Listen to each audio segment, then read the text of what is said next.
Discusiones en estados alterados de la mente.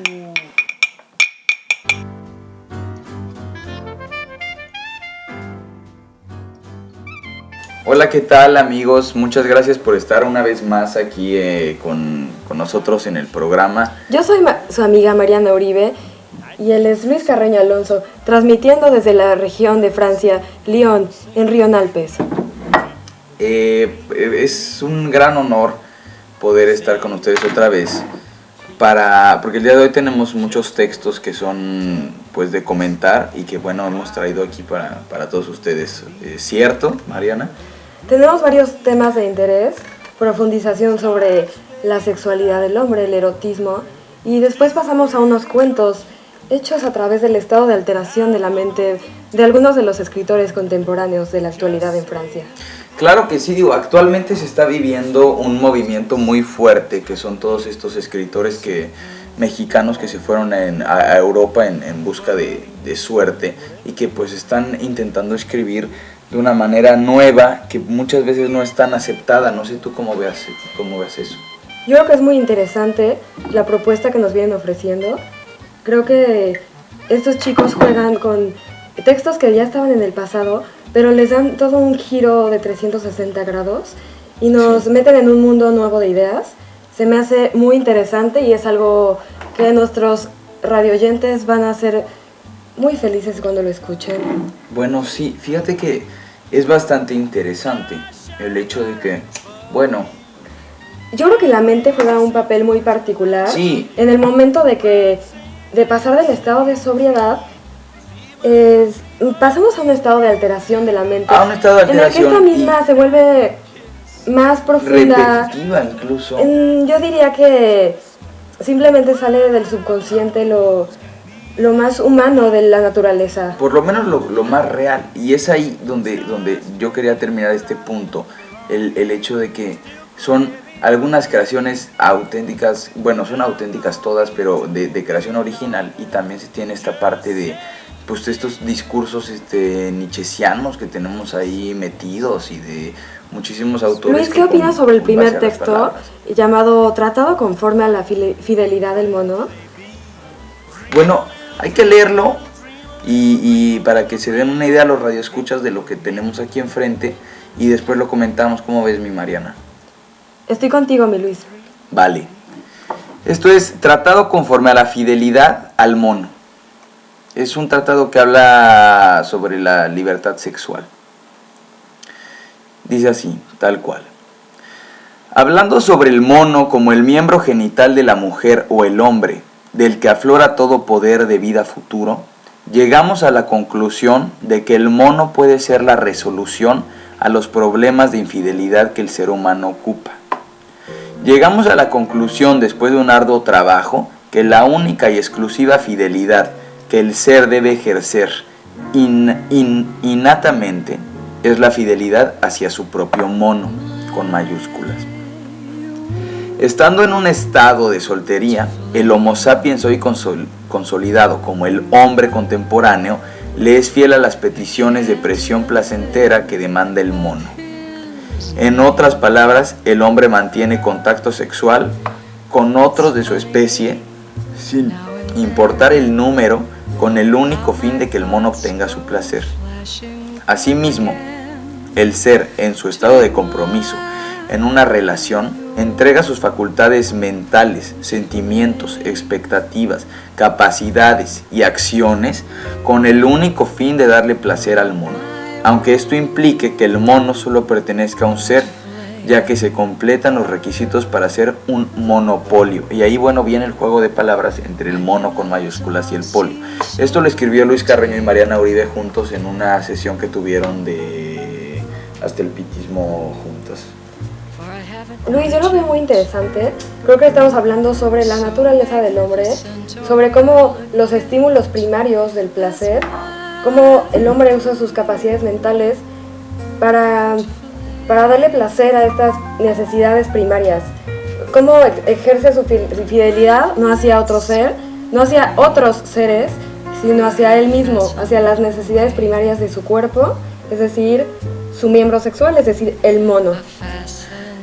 bueno, me gusta mucho la manera en la que llama mono a esta parte del cuerpo, porque habla, bueno, aquí le está dando totalmente un vuelco a toda esta onda conservadora de decir, bueno, pues yo nada más con una pareja, yo solo tengo una pareja y bla, bla, bla. Y bueno, porque aquí lo cambia absolutamente todo y nos deja en claro que en realidad no existe una esclavitud sexual de la que tanto se ha hablado. Yo creo que aquí todas las personas, tanto hombres como mujeres, hemos jugado el doble papel, el papel de ser el soltero, tanto el papel de estar en una relación. En los dos el papel del mono es muy importante. Yo creo que en el primero, hablando del lado de la soltería, somos fieles a nuestro propio mono, tratando de buscar placer genital en esas relaciones con otros, y ya implique con una, varias personas o lo que sea necesaria con tal de obtener el placer genital. Y vaya, hablando del placer del lado de la soltería, perdón Luis, del lado de la relación, sí. Yo creo que es muy interesante cómo al fin de cuentas toda la relación gira en torno al mismo mono que quiere obtener placer, a generar placer al mono del ser. Exactamente. Digo, ahí caemos en este discurso del que tanto se ha hablado, del cual yo soy partidario, no busco discusiones ni busco mucho menos, simplemente sí esta onda de que el sexo está totalmente desligado al amor. Entonces yo soy partidario de esa opinión. Sin embargo, bueno, tenemos aquí los twitters, programas alterados en Twitter y en Facebook igual, www.facebook.com/. Mándenos sus opiniones y comentarios, queremos saber qué opinan acerca de este texto, nos pareció muy interesante y pues... Es de Mariana y de Luis Carreño, estos escritores. Mándenos, están, pegando muy fuerte. Mándenos sus monosugerencias, sus monoquejas. Sí. Que estaremos muy felices por escuchar. En la siguiente parte del programa estaremos presentando unos cuentos que fueron generados a través de la ingesta de bebidas alcohólicas o de drogas ilegales en el subconsciente de los personajes que fueron de experimentación para estos cuentos. Sí. Estos personajes ingieren estas sustancias y después se les presenta una serie de palabras que no se relacionan entre ellas, en las que los personajes tendrán que jugar un juego de palabras para unirlas todas formando una historia con desarrollo clímax final. Tienen un segundo después de cada palabra, tiene que ser lo primero que su subconsciente les dicte. Entonces vamos a ver qué sale de la mente de estos individuos alterados. Este es el primer cuento, cuento 1 escrito por Luis. Bueno, cuento 1 escrito por Luis, como ya lo dijo Mariana, es un cuento que relata las aventuras de todos estos escritores que son considerados como la nueva generación del beat, basada en la literatura de Jack Kerouac, de William Burroughs, de Allen Ginsberg, de todas estas personas. Y bueno, vamos con esto que es cuento 1 escrito por Luis, así se titula. En las redes sociales vamos a dejar las palabras que fueron usadas como, punch, se les decía en este movimiento de la literatura, y con las que se creaban cada una. Esto es cuento 1 escrito por Luis. En un campo no muy lejano de Normandía había una casa que se rodeaba de caballos celestes. La belleza inundaba cada una de las praderas que la piel del sol tostaba. Sin embargo, el helecho prohibido rendía poder sobre el campo. La maldición hablaba del hielo perpetuo y las arrugas que al ser traía con este ataque de naturaleza. Las lágrimas se apoderaban de los habitantes de este pueblo. Se volvía una completa sociedad genital que atacaba con ira y celos a cada uno de los que se le pusieran enfrente. El hombre del caballo se convertía en animal, olvidando a su familia y a su infancia. El agua era el único recurso que podía conseguir su libertad. Con ropaje y cautela se podía conseguir usando un disfraz empapado de ingenuidad que hacía efecto de espejo sobre el engaño. Es ahí, cuando el sentimiento de miedo huía y dejaba en tranquilidad a los chicos del pueblo de Normandía.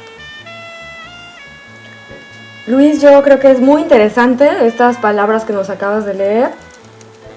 Es muy interesante la parte del engaño, el juego de la parte joven con la parte del miedo hacia la vejez del hombre.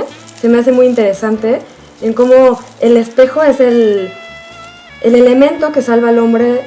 El agua y el espejo, siendo dos elementos vitales, salvan al hombre de su principal miedo, que es el de envejecer, el cual es un proceso de la naturaleza. Este cuento nos habla sobre un helecho maldito que, al ser visto por los visitantes del pueblo, los obligaba a convertirse más viejos. Yo creo que la vejez es uno de los principales miedos del hombre. ¿Tú qué opinas, Luis? Sin duda se le pueden dar mil y un connotaciones a este texto que escribe... No, pero yo digo de la vejez, ¿opinas sí, que...? No, sí, pero sí está, totalmente está implícita ahí está... Bueno, la gravedad del asunto que, como tú dices, se vive hoy en día con respecto a la vejez, que bueno, está incluso considerado como uno de los mayores miedos, que me parece que es el segundo miedo más grande después de la soledad que presenta el humano, que es esta onda de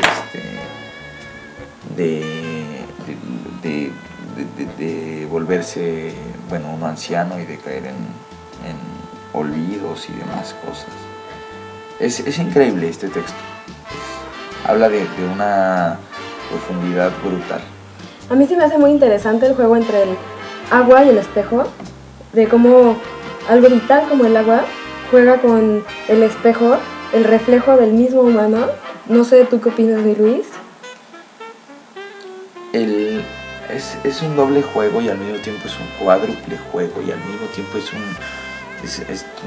un epistema de juego y es increíble porque, bueno, el agua es un reflejo a fin de cuentas. Cuando uno ve el agua clara es un reflejo y entonces te habla de un reflejo y ya no sabes tú en qué reflejo estás y en qué realidad estás, y entonces ahí es cuando dices tú, este hombre de verdad se acaba de salir de los cabales de la literatura y por eso acaba de crear algo nuevo. No sé si tú sabías, pero este cuento ganó un premio de literatura en los Países Bajos.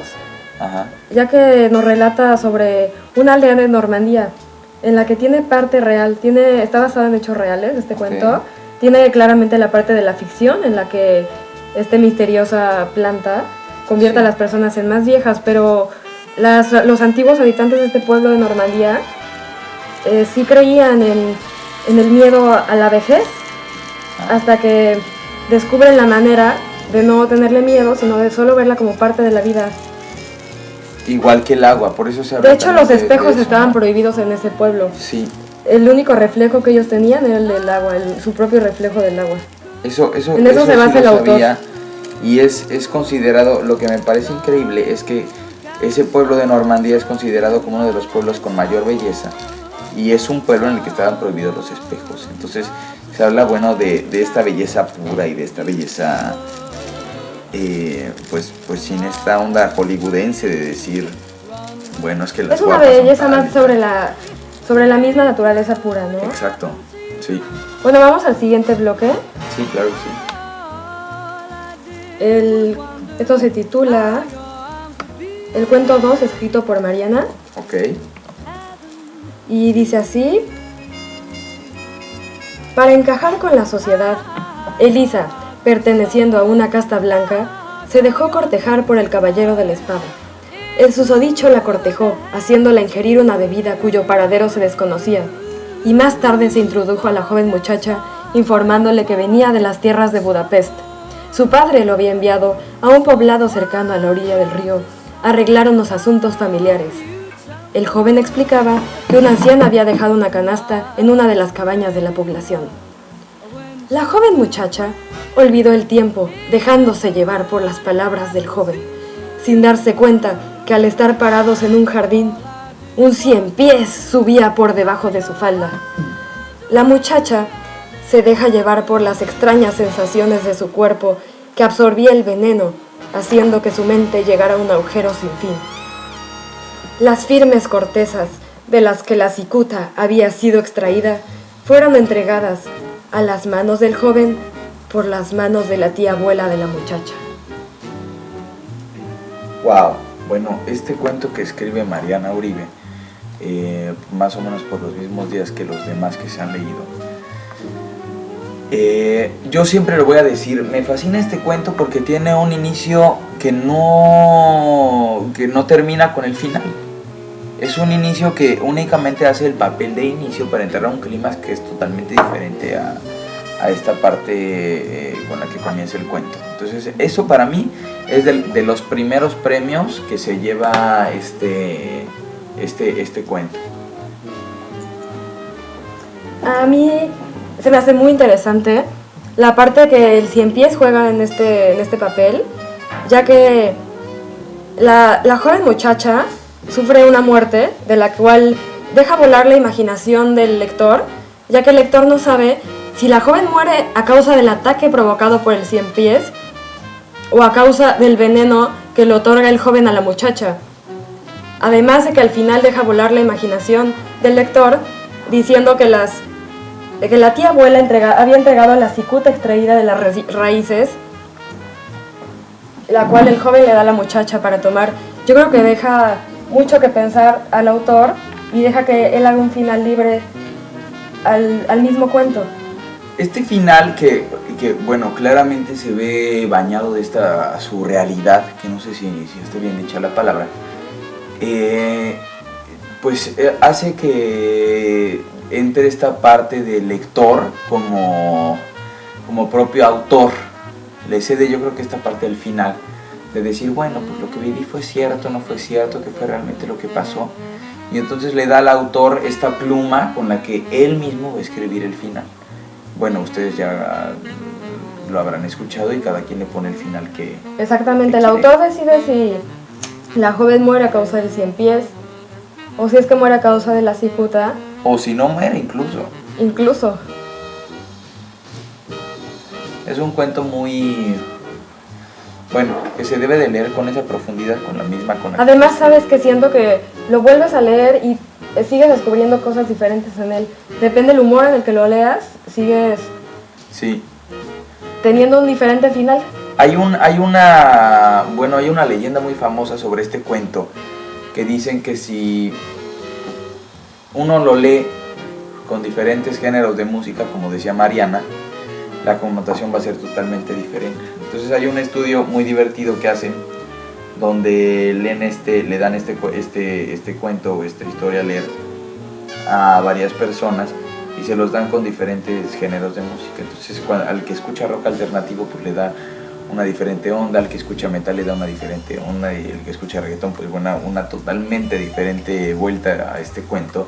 Y eso es algo bastante divertido, este cuento que, bueno, les recomendamos hacer. Como primera persona lo lees como una vez. Como juego con ustedes mismos, vaya. Exacto, como juego en familia. Estos momentos para ver cada que se quien, ven, qué interpretación le da el mismo. Exactamente, o sea, digo, últimamente se está viviendo esto de que nadie lee. Entonces digo, son 2, 3 parrafitos cortitos que cada quien lo lea con diferente música y después se puede comentar... digamos qué fue lo que cada uno vivió con esa música que escuchaba y sin transgredir obviamente las letras. Y bueno, es fantástico, de verdad. Yo leí es para nosotros un honor presentar el Premio Nobel a la Literatura Europea de este año con este cuento que se titula Cuento 2, escrito por Mariana. Sí, de verdad. El Ciempiés y la cicuta. Es increíble, el Ciempiés y la cicuta es uno de los cuentos más importantes de este movimiento considerado como la nueva generación del beat o el beat contemporáneo. Sí. Contemporáneo. Bueno, pasamos a la parte 3. Esta, bueno, dejamos un poco el lado de ficción que vivimos con los cuentos pasados y pasamos a algo que se dice ser un poco más profundo. Y decimos se dice ser porque cada quien le va a dar... Es un texto más reflexivo. Sí, es mucho más reflexivo. Introspectivo. Habla de la sociedad que se vive acá hoy, que incluso Luis Carreño alguna vez dijo, el problema de la sociedad es que son las vocales, porque es muy fácil cambiar sociedad a suciedad. Y también regresamos a una frase que es muy famosa de él, que es: la juventud ahora no pide ron con coca, pide coca con ron o viceversa. El caso es que bueno, esta sociedad, bueno, empieza a cambiar conforme a los hábitos de consumo, a los hábitos de salida. Y ahí, esa es una pieza fundamental por la cual estos escritores empiezan a escribir. No sé si tú estés en el mismo canal, Mariana. A mí se me hace una propuesta muy interesante esto de jugar con palabras que otros autores como Nietzsche ya habían sugerido al autor, y le da un giro completo en el que el autor le da su propia interpretación a estas palabras, Claro. haciendo una crítica muy fuerte a la sociedad de hoy en día, en el que a la vez que la crítica, siento que le da un papel de juego, ya sabes. Yo creo que vamos a escuchar el cuento y después hacemos una discusión. Vamos a escuchar este cuento, que es el final. Está escrito por Luis Carreño, lo firma como Luis C. Todavía estamos en duda si lo firmó así por algo. Y es la misma idea de arrojar palabras, el ponche de palabras, de famosísimo, y simplemente va súper ligado a uno de las obras más famosas de Nietzsche, que es el Anticristo, y con esto se escribe esto, que es el discurso sin fundamentación con propiedades nietzscheanas. Dice así: la felicidad hoy en día se fundamenta en muchos placeres, algunos terribles y otros menos. Las vírgenes se pierden en la promiscuidad y los animales adoptan posturas humanas. La compasión se ha dejado atrás y la negación se ha apoderado de todas las respuestas. La perfección se basa en células nuevas y el testamento se reduce a dinero. El triunfo cada vez más fácil de perder y la humanidad siente un rechazo a él. Los judíos se superan cada vez más y la psicología triunfa en pacientes sin valor emocional en un pueblo. Los médicos se hinchan de dinero a costa de las muertes y los ojos cuestan cada vez más. Los nervios se apoderan de las mentiras que hemos cometido y las honduras de los ojos se profundizan. Y bueno, aquí termina este texto. Muy interesante este texto, que habla de cómo la sociedad otorga un valor económico a los valores... A la salud. A la misma salud, a la misma vida. ¿Qué opinas sobre esto, Luis?